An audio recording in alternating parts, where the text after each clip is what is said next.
Викендов се одиграа надпреварите од 23-тото коло во третата фудбалска лига Исток, во кое третолигашото Согово на домашен терен ја пречека екипата на Рударот Пробишти. По серијата победи во низа во изминатите кола, третолигашот од Кочани доживеа пораз од 3:2, со што изгуби 3 бода. Иако по првите 45 минути со голот на Коцевски, жолтосините дојдоа во водство, во вториот дел гостите од Пробишти направија пресврат на резултатот.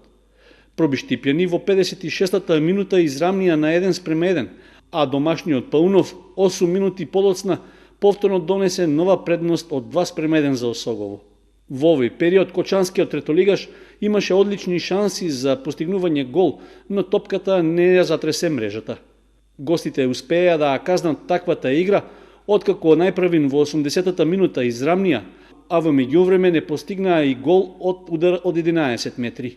Во 82-та минута Рудар дојде во водство од 3:2, со што беше поставен и конечниот резултат.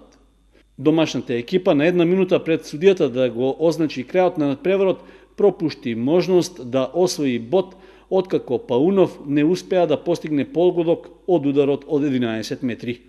Од управниот одбор и екипата на Осогово патуваат спортски честитки до Рудар за победата, не барајќи оправдување или алиби за резултатот, но сепак истакнуваат дека двајцата помошни судии биле под нивото на задачата да ја делат судиската правда.